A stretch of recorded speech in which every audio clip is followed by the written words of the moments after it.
नमस्कार बंधुरा स्मृतिरेखा क्रिएशने आपनादेर सबाइके स्वागत जानाई। এই গরমের সময় ঠান্ডা ঠান্ডা আইসক্রিম বা ঠান্ডা ঠান্ডা কুলফি খেতে কিন্তু আমরা সকলেই ভীষণ পছন্দ করি। আমি বাড়িতে প্রায়শই আইসক্রিম বা কুলফি বানিয়ে থাকি।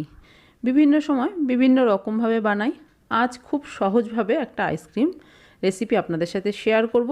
গ্যাস জ্বালানোর কোনো প্রয়োজন নেই। দেখে নেওয়া যাক আমার আজকের এই আইসক্রিমের রেসিপি। প্রথমে দেখুন একটা মিক্সি জার নিয়েছি, জারের মধ্যে দিয়ে দিচ্ছি চিনি। এখানে আমি হাফ কাপ চিনি নিয়েছি। মিষ্টির পরিমাণটা আপনারা আপনাদের নিজস্ব স্বাদ অনুযায়ী দেবেন।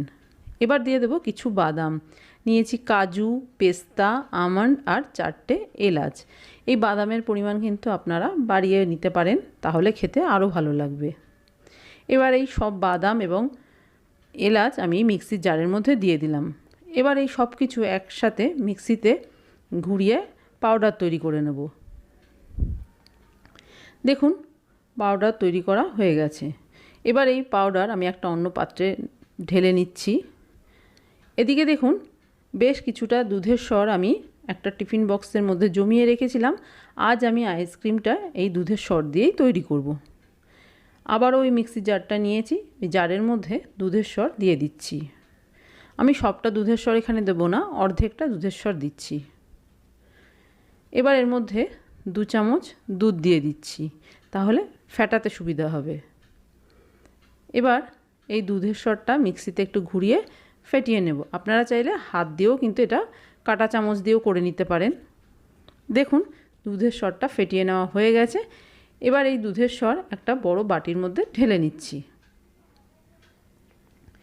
আমি এখানে দুধের সর দিয়ে করছি, আপনারা চাইলে কিন্তু ফ্রেশ ক্রিম দিয়েও করতে পারেন। এবার আপনারা এইভাবেও কিন্তু এটা দিয়ে এই হ্যান্ড হুইস্ক দিয়েও ঘুরিয়ে ফেটিয়ে নিতে পারেন। আমি আজকে ব্লেন্ডার দিয়েই করে নিচ্ছি, কাজটা তাড়াতাড়ি হয়ে যাওয়ার জন্য। জাস্ট 2 থেকে 3 মিনিট আমি একটু ব্লেন্ড করে নিচ্ছি। এবার এর মধ্যে দিয়ে দেব যে পাউডারটা তৈরি করে রেখেছি চিনি এবং বাদাম দিয়ে, সেই পাউডারটা এই দুধের সরের মধ্যে ঢেলে দিচ্ছি।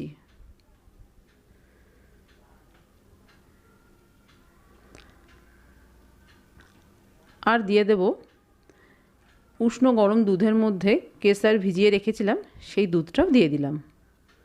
আবারও সব কিছু একটু ভালো করে ফেটিয়ে নিচ্ছি। দেখুন সব কিছু খুব ভালো করে ফেটিয়ে নেওয়া হয়ে গেছে। মিশ্রণটা খুব ভালো মতো তৈরি হয়ে গেছে। এবার আমি আইসক্রিমটা সেট হওয়ার জন্য বসিয়ে দেব। আপনারা চাইলে আইসক্রিম মোল্ডেও বসাতে পারেন, তবে আমি এইরকম একটা পাত্রের মধ্যে বসিয়ে দিচ্ছি।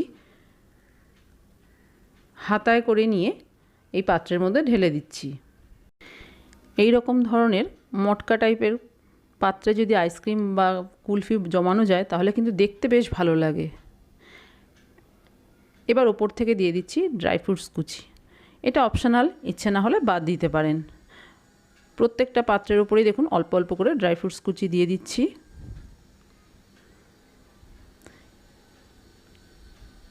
এবার দিয়ে দেবো একটু কেশর। কেশর দেওয়াটাও অপশনাল, দেখতে ভালো লাগবে সেই জন্য ওপর থেকে একটু কেশর দিয়ে দিলাম।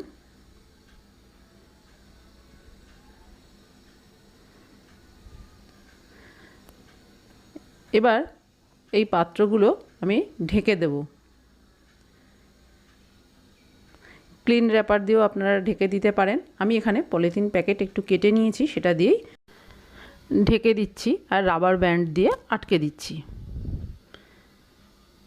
এবার এই মটকাগুলো আমি ডিপ ফ্রিজে ওভারনাইট রেখে দেব, বা 5-6 ঘন্টা রেখে দিলেও হয়ে যাবে। খুব সুন্দরভাবে দেখবেন আইসক্রিম জমে গেছে। সব কটা মটকাই আমি একটা প্লেটের মধ্যে তুলে নিলাম। এবার ডিপ ফ্রিজে ওভারনাইট রেখে দিচ্ছি।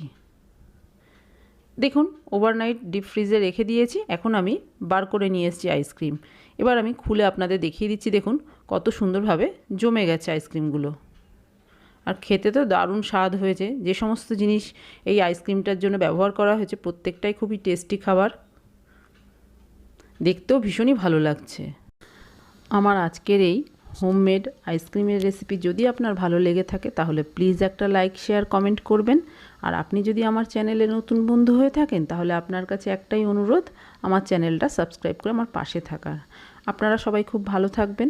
আপনাদের সাথে আমার আবার দেখা হবে অন্য কোনো নতুন ভিডিওতে, নতুন কোনো রেসিপির সাথে।